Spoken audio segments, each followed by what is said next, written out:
Hello and welcome to the ICT Pulse podcast. I'm Michele Marius, your host and the editor and publisher of ICT Pulse, the online platform where we discuss ICT issues from a Caribbean perspective. Welcome to our community chat. Joining me today are Bianca Welds, who is based in Jamaica. She's a longtime coder and the founder of Latitude Studios, which provides web design services for those in the creative space, and Creative Latitudes, the associated consulting arm. Bianca is also the local director for Founder Institute Jamaica, which is a launch accelerator for tech startups. And we have Angus Steele, former general manager of Lime St. Vincent and the Grenadines and Lime Grenada, who is now the managing partner of Island Consultancy Services in Grenada. Welcome to you both. Thank you, Michele. Yes, thank you, Michele. Thanks for having me. Okay, in this community chat, we'll be discussing two topics. First, emerging innovations, the industries being disrupted, and the reaction of the incumbent players, which Bianca submitted for discussion. And second, which Angus tabled, electronic waste. Okay, Bianca, so you're going to be up first. Emerging innovations and the industries being disrupted and the reaction of the incumbent players. Now, that's a mouthful, but it's a topic that really is not new. But we may not necessarily have had a really comprehensive discussion about it in the Caribbean. Here in the region, we have emerging innovators who hopefully are or will be disrupting the status quo. Bianca, you are a tech entrepreneur yourself. And I guess through your work with Founder Institute Jamaica, why did you suggest this topic for discussion? As you said, it's not a new topic. Disruption has been taking place definitely in the tech space over the last couple of decades all around the world. But it is something that is starting to become more and more topical in the Caribbean as we see global startup players coming into our space. For example, Uber that has recently tried to make some inroads in the Caribbean. But we also have our regional tech community growing and starting to see startups emerge that are tackling some of our traditional industries. And then there's also the explosion of new technologies, which are affecting some of our industries. So we're seeing the emergence of blockchain and artificial intelligence, for example. And so I thought it was relevant to have a discussion around what some of the traditional operators, some of the incumbents in those industries are doing in reaction. We've seen some very different positions taken depending on the industry. You know, we're seeing Airbnb in our tourism industry, for example. And, you know, what has been the reaction of the tourism operators, the tourism industry or governments in that space. We see blockchain, quite a lot is happening with that in Barbados. And we've seen, you know, what has been the response of the central bank there. And so, yeah, I thought it was interesting because around the world, there are different reactions when innovations like this come to disrupt a space. And I wanted to take a look at what we're doing in the Caribbean, how we're responding to that. That's a good topic, Bianca. And I think, you know, coming from not exactly a similar background like you, but having done 24 years in telecoms/technology space and at a senior level, it has always been a discussion. I think for me, we're all sort of aware of the disruptors. You know, the world is a small place, so we see it happening elsewhere. What I think we do is we sort of hide ourselves in the region, in the Caribbean region, and, you know, sit under what umbrellas that may give us some protection and just live there until the umbrella is lifted or closed. So, for instance, when, you know, you mentioned whether it's AI, whether it's blockchain, you know, if you want to go further with some of the islands having their own IXPs. And we don't have, unfortunately, as much as we see what's coming to disrupt the norm and what we really cannot stop. We're not in sync with our laws, whether it's our communication bill in any particular island in the region or, you know, for down our side here in Grenada, where we're part of ECTEL. we just don't have the laws, or we have the speed to adapt and change our laws as necessary to deal with these things. So we're always that step behind, and more in a position to complain and try and stop it, knowing that we can't stop it, rather than staying ahead with the game, because we see and we know where the game is heading. Like I say, it's a small space, so we don't have to wait. You know, we've been seeing the Ubers there for a long time. We're seeing the 3D printing coming along, the AI stuff. You know, it's not as if we don't know. What are our governments doing about it? What are regional bodies like CARICOM doing about it? Really, absolutely nothing, because they're preoccupied with other things. And I just want to make this point here right now to Michelle that, and when I say preoccupied, it's part of why I gave my topic. What Bianca is raising there, you know, we can sit and talk about it to try and figure out where in this list of priorities it fits in any government in the region's agenda. We may not even know if it's on the agenda at all. And somehow I think what fits the priorities in the region is where the grant funding is coming from. And if grant funding is not coming around to give us that resources to help fix our laws to deal with these disruptive technologies, these disruptive businesses, if you want to call it, like a simple BNB that our hotel and tourism associations, you know, didn't expect and now don't know how to deal with it or combat it. It's a similar discussion to, you know, the new car dealerships, and then having to deal with the used car importers who could be at home. So it's an interesting discussion and a welcome one. Yeah, you bring up some good points. Definitely the speed at which we're able to update our regulations, update our legislation impacts our ability to react for sure. I do find it interesting that in the last couple of years, we are starting to see our governments being more collaborative.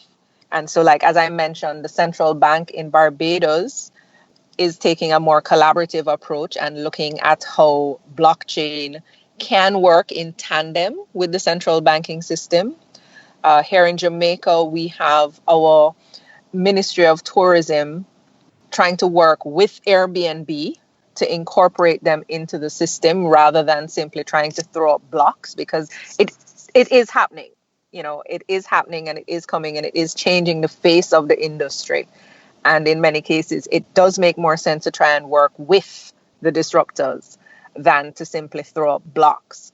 As, for example, has happened in your industry, the industry you're coming from, Angus, in telecommunications, where we started to see some of our providers essentially trying to block out and stamp out services like WhatsApp calling, which obviously was having an impact on one of their major revenue generation areas. So it definitely, the regulations are a challenge, because we definitely, that's one thing I think all across the Caribbean is we're all pretty familiar with the slow speed at which our governments do change. But I think we are starting to see change happening, which is encouraging. Do you think, though, Bianca, that one of the reasons, and Angus, feel free to jump in thereafter, with respect to the speed at which governments are moving, I mean, for all intents and purposes, I've been surprised at how governments across the region have embraced Airbnb. And I think one of the reasons that they've been able to do that is because they are finding a ways and means to get revenue from Airbnb based on the rentals that are being generated in country. So that's one thing that I wanted to raise. And the other thing is sometimes with respect to the businesses locally, and as much as Angus did say that, you know, we know about the trends coming, but do we truly take it on board and therefore try, like our local businesses, to some degree try to future-proof their business, or are they just waiting to just milk the gravy train for all that it's worth? And then when the change comes, then, you know, it's almost as if they're up in arms that, you know, somehow they're going to be disadvantaged by these new disruptions that are happening. Yeah, I think you raised two really great points. Definitely, our governments move faster when there is a possibility of revenue, no question. And the fact that there is the potential for revenue from tax income, in particular, in the case of Airbnb, I fully agree. I think that's a very big part of the reason why the governments across the Caribbean have been quicker to accept the entry of Airbnb into the market and are working to find ways to bring it into the formal tax network. In terms of the local businesses, I don't think in general, I don't think many of our industries are particularly future thinking. In many cases, a lot of our industries they're very siloed, where the operators in a particular industry aren't even collaborating with each other. So even if one business happens to recognize that there is a trend that has started to happen, even if a few of them recognize it, there's not usually a collaborative effort to say, what can we together do about this? And as individuals, many of them are resource strapped. That is a reality across the region. They're very focused on day-to-day operations, trying to actually stay in business, and very often not looking far enough into the future and saying, what can we do to ensure that we're here in 10 years or 20 years? What can we do about this trend that we see that's coming? It's not here yet, but how can we future-proof our business? How can we future-proof our industry? I don't think that that's a practice that's very widespread. And so we're not seeing the impact of that across many of our industries. Very often, as Angus mentioned before, it tends to be reactive.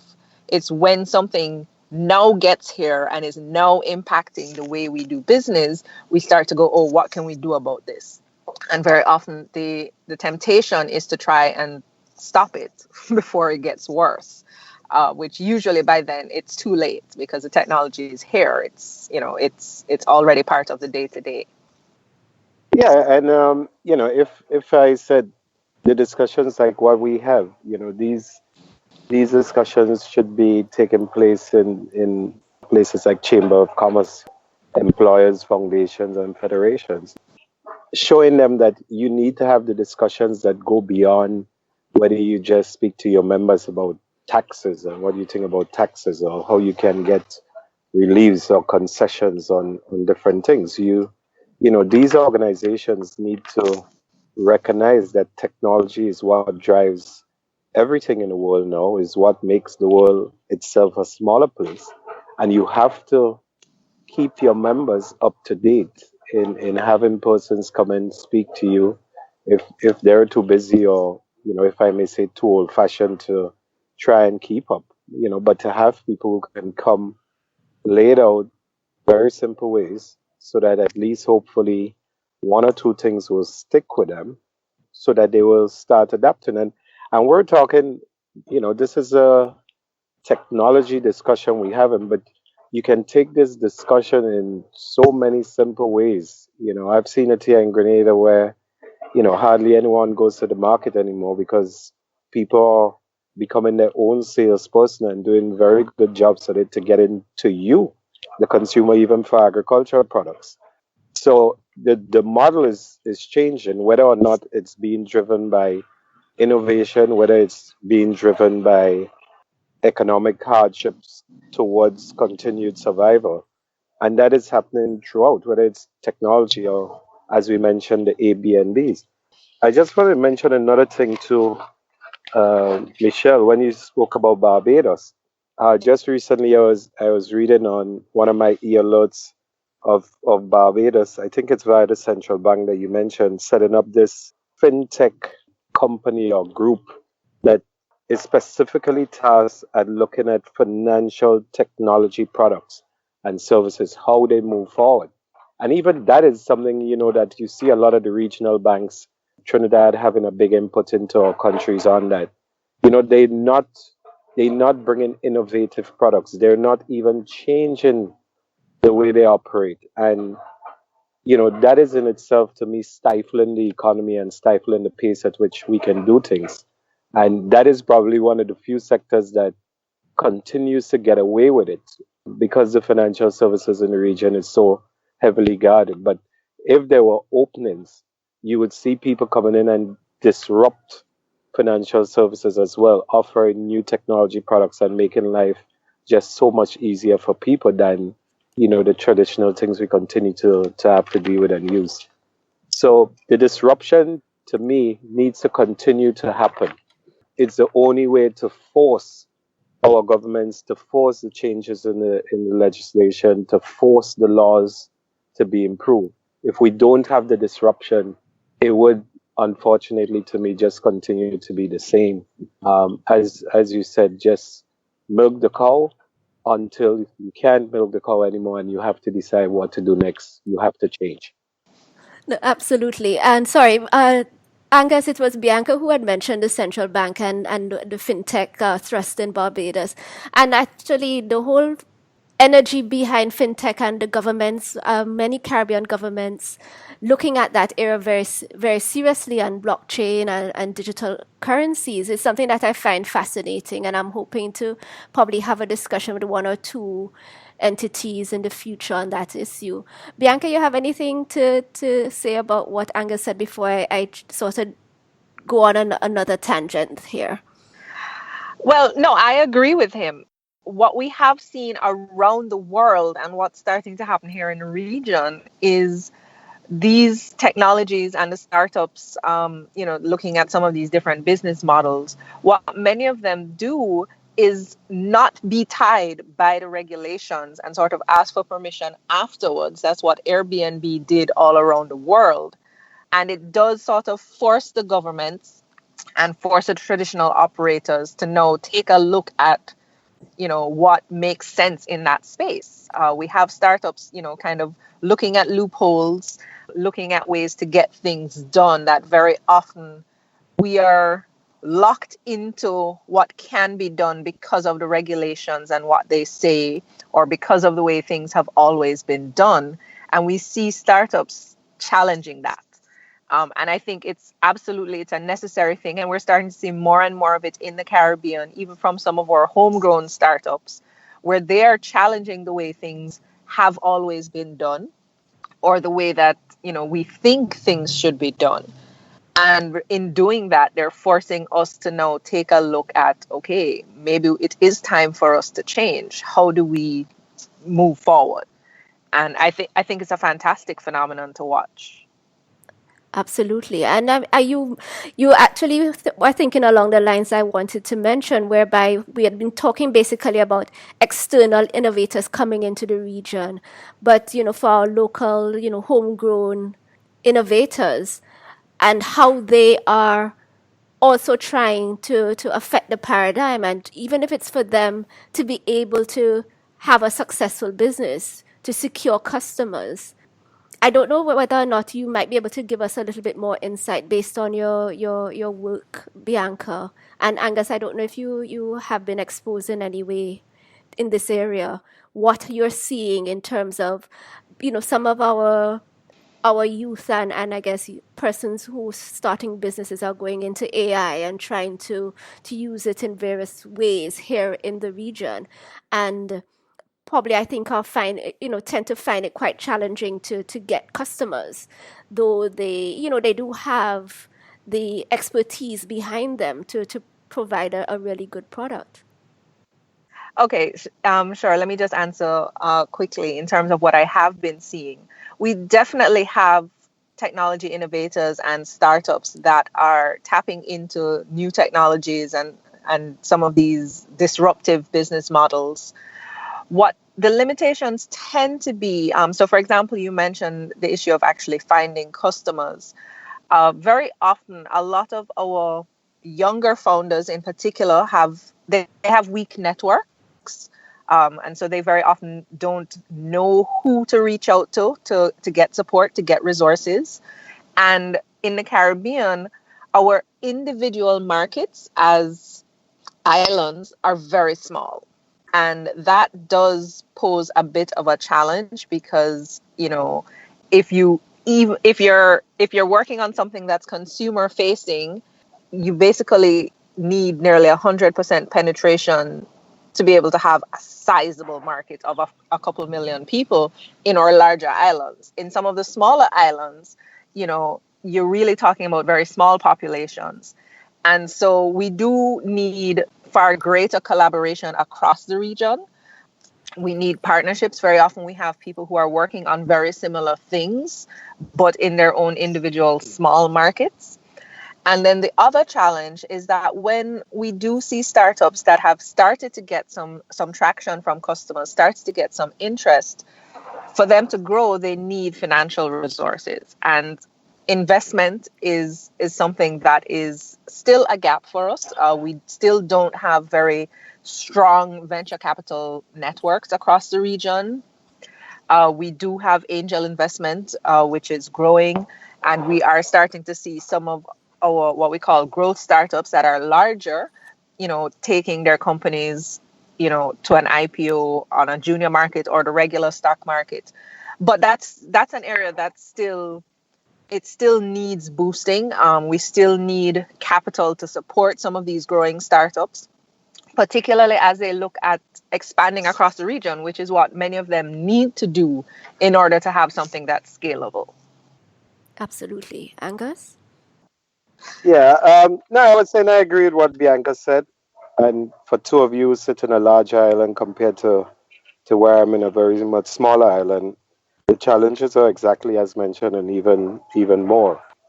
You don't, I have not for a few years or more heard anything mentioned around startups or anything around technology or anyone, not even on a World Telecommunications Day, for instance, push that as the discussion somehow, or have the education programs, whatever, to speak about using technology. As a matter of fact, in the last few months, I've been saying that at least down this side, we merely speak about technology and don't act on technology.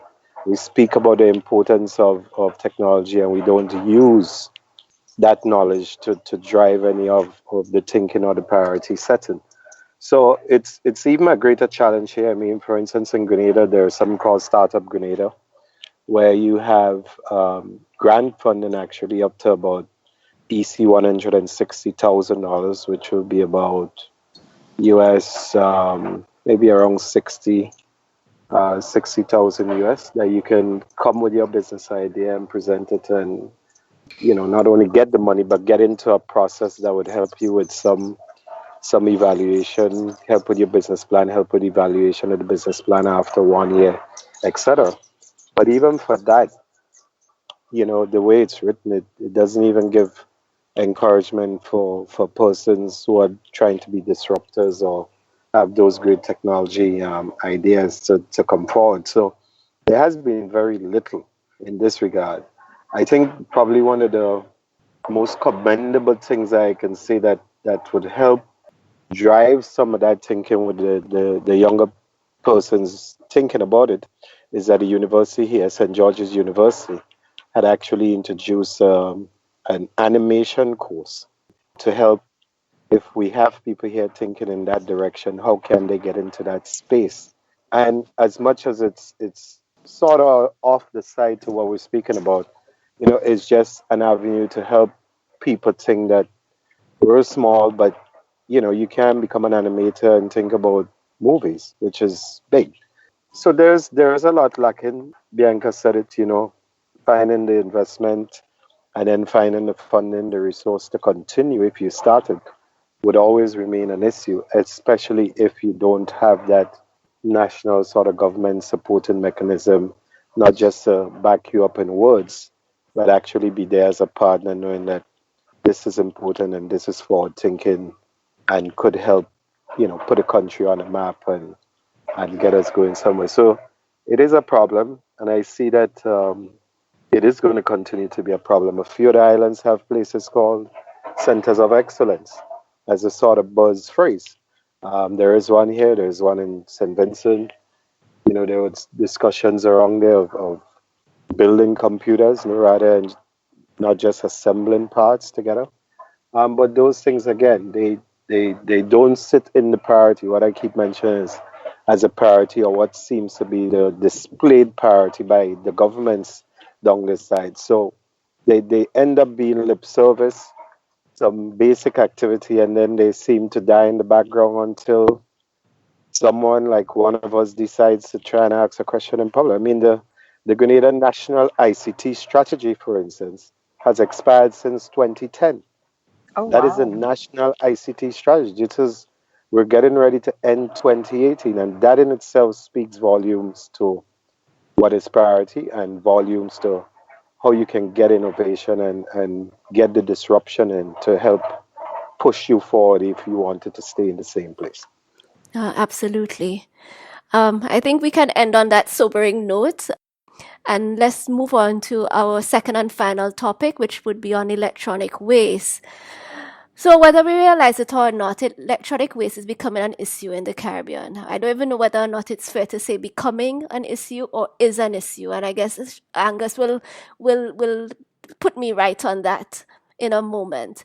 So, when we talk about electronic waste, we're talking about old TVs, calculators, desktop laptops, tablet computers, smartphones, fridges, all of those electronic devices contain several toxic materials that find themselves into our garbage dumps and landfills, where they affect our water supply, our food supply, and the environment generally.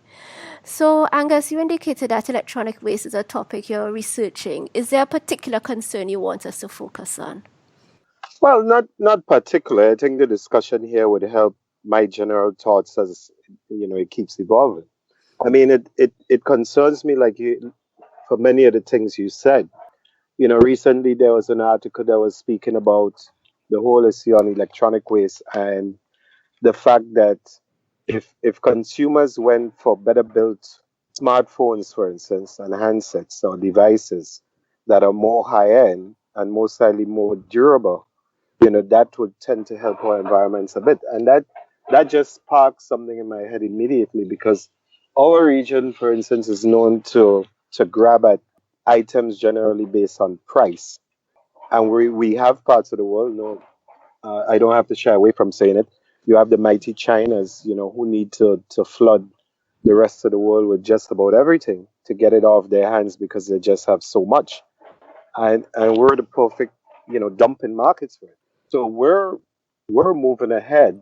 We're trying to catch up on some of the things as we spoke, of not waiting on it. We know it's a small global space, but we're doing so at our own detriment at the same time, or detriment to our environment, because you would find that you have a vast majority of our population that has to stay with, let's say, low-end devices of sorts.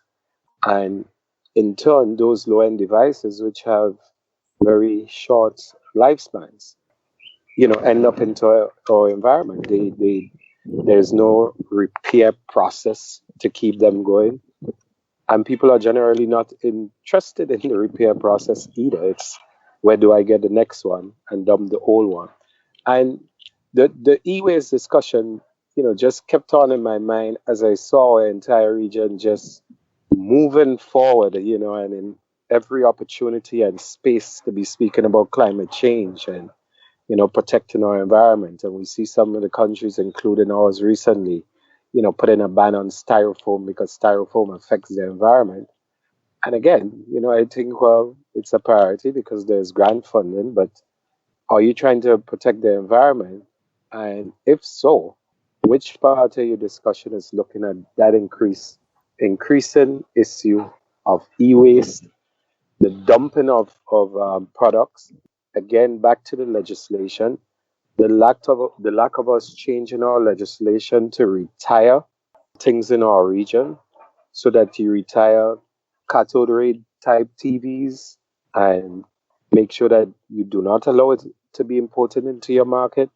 The same way that you would put a ban on styrofoam and you don't want it into your market, and other countries are now looking at plastic straws. So how do we have the discussion on what exists now in our markets and how we control it and dispose of it, and how we put the laws in place to deal with what else is going to be coming into our markets in the coming years, and how we dispose of it. And if necessary, how do we keep that discussion along the lines of climate change and protecting our environment and becoming less vulnerable in various ways and not letting our countries become toxic? And it just seems to be something that is that part of it in e-waste and disposal e-waste, that part is nothing in the discussion for climate change and for protecting our environment. And it is a problem to me. Yeah, so I'm just listening to all of this and I'm nodding along. Angus has raised some incredibly important points, and he's very right. As much as we are talking about climate change, particularly given the impact that that's going to have on small island states here in the Caribbean, e-waste is not something that there has been much discussion around. And the legislation is one part of it in terms of what actually comes in the first place. But a key point of it that he raised is that issue of disposal, the stuff that is already here. And unfortunately, I suspect across the region, I'm not as familiar with, the Eastern Caribbean, but I definitely know here in Jamaica, we already have a solid waste challenge in terms of the infrastructure and the logistics to manage it adequately. And when you start trying to layer complexities of removing toxic materials from e-waste, for example, it really seems so far away from the basic necessities that we're still struggling to do. We barely have adequate trash collection in many of our communities, much less to talk about collecting e-waste separately, which then needs to be properly handled and separated and the materials removed and whether dumped, disposed of, transformed. We just genuinely don't have the infrastructure for it. And I think that's why it's not even yet a priority, because we're still figuring out some of the basics. Well, that is true, and I definitely agree with you both. I really wonder whether or not we and many of our governments across the region really have not sought to foster a recycling practice. As much as we hear the discussion is focusing on e-waste, but what about newspapers and papers? All of these things are going into our dumps. And to the extent, too, that the government may not necessarily need to have all the answers, but to create the enabling environment for others to help to offer solutions. Because one of the things that I am aware of is that there can be considerable innovation around recyclables, whether or not it's paper and electronics, etc. But what I think that in the absence of some sort of policy framework, that people come to our countries with innovative ideas as it relates to recycling, but we don't have any structure in place to facilitate that. And what you then find is that often the efforts get thwarted and people fall off. The businesses close or they never get off the ground. But we don't necessarily, in the first instance, have a culture of recycling and being aware of the environment. So whether or not it's separating our paper and plastics and so on, I don't think that much of that is happening in the region, if at all. Yeah, no, I completely agree with you. It's a culture change that is required, which has to be driven by both public and private sector. There's conversation around it, but there has not yet been a lot of support. And definitely the legislation plays a part in that. As a simple example, so while here in Kingston, we do have, there are some facilities that will take newspaper or cardboard or plastic bottles for recycling. You, the consumer, have to go to those locations. You have to carry your recyclables to those locations. And when I looked into this one day, there is actually in our legislation, it speaks to who can collect solid waste. And so the legislation would actually have to change for there to be a system where the recyclables are collected from your home, which does actually happen in a lot of other countries around the world, which makes it easier for people to make that change into separating their trash, for example. And so the culture and the legislation and the support from government and private sector, it really is all very interconnected. Yeah, and if again, back to the first discussion we were having, how do we get this discussion started? How do we get it into the places like the Chamber of Commerce to sensitize their members so that they can also start having a discussion and they can start doing things in simple ways in their own businesses? And as the discussion keeps evolving, we can actually have people who have started to do something that can share the stories of what they do to others who may not be members of the chamber, for instance, and slowly start building the culture, slowly start building the education and the discussion to show that that is actually something just as important. It's not just another piece of garbage. It's a certain type of garbage, but it then gets into the whole discussion of how you dispose what you consider garbage, and in turn, the whole discussion on recycling. I listened a discussion here recently. I mentioned about the styrofoam, and when they took to the street to speak to a few people, it was welcomed by everyone. But there was also the corresponding response of why aren't we looking at the same time into recycling? So even if we move away from styrofoam and we go to these different type of biodegradable materials, what about recycling? It's just a different type of material now that will be sitting in our land dumps, that will be in the drains, that will be floating in the sea. So the discussion should take place together, that we think about recycling and get that discussion going there on how we can make it happen or how we can attract someone who would see the business here as viable or who sees the business for the 3 or 4 islands close around where I am together to make it worthwhile to do business.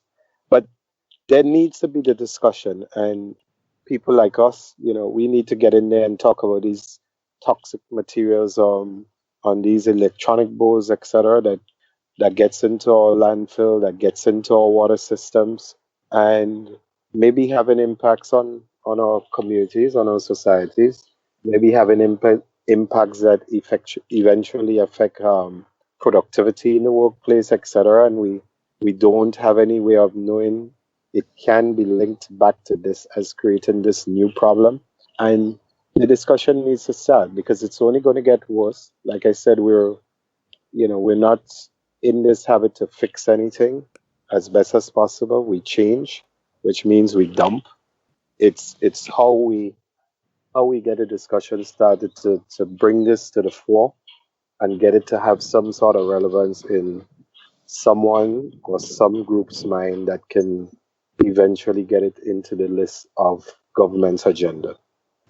Yeah, and what you've described, Angus, is it's really the route that I think it's going to have to take. It's likely to start from private concerns, whether individuals or businesses that take it up as their charge, and they provide that initial push. They be the catalyst and get that discussion on the agenda for government. Ideally, for a lot of these things, it's going to need to take the form of some kind of public-private partnership, simply because government needs to get on board in terms of the legislation. Very often, a lot of the infrastructure or logistics is impacted by what the laws will actually permit. But then it's also around, in terms of encouraging private investment in some of these things, there is also always going to be the need for incentives and tax breaks and other ways to encourage private sector to get on board with some of these things. And so I think a partnership route driven, unfortunately, by the private sector is the route that's likely what's going to have to happen until external pressures come to bear and our governments all realize that everybody is saying, okay, no, e-waste needs to be handled. Absolutely. I guess there are no quick solutions, sadly, based on the fact that I guess we need government to at least get the ball rolling in some instances, but it can certainly be driven by the private sector as well, and probably maybe the Chamber of Commerce in some of our countries could be a good starting point. And I think it's something that perhaps, individually, we all, and hopefully our listeners as well, would consider exploring. It is our environment, and not necessarily just, the beauty of our environment. And here it is that we in the region, sell ourselves as, sand, sea, and surf and the tourism product. But when you have garbage bags and plastic forks and old newspapers in places that you would never think that they should be, and the impact that they're having, not necessarily just on the beauty of our environment, but on the quality of the water supply that we have, as well as, the food that we grow, or the animals that may ingest some of these toxins that we eventually consume. It ought to hit home that we need to be a little bit more vigilant about what is happening where our environment is concerned, the need for greater recycling and more mindful disposal of waste, and in particular electronic waste. Yeah, I think you've summed it up very well, Michele. I think so too. All right, folks, I think we better wrap up now. So, Bianca, I'll let you start first. Any final thoughts, just based on the discussions we had? And then, of course, Angus, and then I will just close off. Well, I think basically what is coming out in these types of discussions is really just that we need people in the region to think bigger. We need them to look outside themselves and their immediate concerns, to consider things that can impact the region, and consider how we can work together across the region to get a lot of these things done. Because very often, we are individual players. Even as an island, we are a small player in the grand scheme of things. And so working together is really what we need to do more of within an industry, between traditional operators and startups, between public and private sector, between islands across the region. And so I think collaboration is something that we need to do more of, and look at ways to really pull together what resources we have. We have no shortage of ideas, of creative people, but it's really about how can we pull together to actually make things happen. Yeah, and it's a small global space. We know everything as it happens when it happens, whether we're 10 hours behind or 6 hours ahead. So we're very much aware, and we need to take that awareness back home. It's not sitting somewhere else and not here. It's a small global space. If it's there, then it means it's here. So we need to accept the disruptors and come forward and collaborate and deal with it. We need to accept we're possibly a dumping ground. So how do we all come forward and deal with that and tackle it? We need to get education into the mindset of our people on any of these topics. How do we then take that and transform it and move ahead? We can't wait until it confronts us as a big issue in whichever way, and then hope we can solve it, and still at the same time while trying to solve it, hope to catch up. We have to know that we're on the road, we're going down, we have to keep adapting, adjusting, because it's all happening around us at the same time. And I think the discussions need to happen, keep happening, and happen in places that are not the traditional places, but happen in anywhere that we think it should happen, because information turns into education, and education turns into practices that can help you change mindsets positively and get us closer to where we may want to be. And I think we're onto something. What we have to do is just not lose interest and not think it's someone else to do it, and not lose the trust in trying to do it. Okay, for my little contribution, Angus, I just loved what you said. If it's there, it's here. It is, and it applies to both of our topics, because here it is, we're talking about innovation and disruption, and if it's happening, as you said, in developed countries, 10 hours behind us, 8 hours ahead of us, we know about it, and it will have an impact on how we do business, how we live here in the region. And as it relates to e-waste, I mean, there are enough documentaries floating about with respect to countries, especially like in Europe, shipping their electronic waste to Africa and India. And as much as we may not get the volume of those sorts of products, some of that is happening with the second-hand products that are being sent down to the region, some as donations to schools, etc. But the point being is that eventually all of these products are going to reach end of life and need to be disposed of, and there's going to be nowhere else to send them to. And therefore, we need here in the region to begin to look a lot more critically at what systems we are going to put in place, that we need to put in place to better manage waste and create, I certainly believe, industries around recycling and waste management. Alrighty, folks. I think I've held you hostage for long enough. Thank you so much for coming on this community chat, Bianca and Angus. Thank you for having me. No, thank you so much for having us on. Excellent. And I wish you all the best for the rest of the day, and I guess look forward to chatting with you again soon. All right, great. Thanks. Bye-bye. That's it for today's episode. Thank you so much for listening to the ICT Pulse podcast.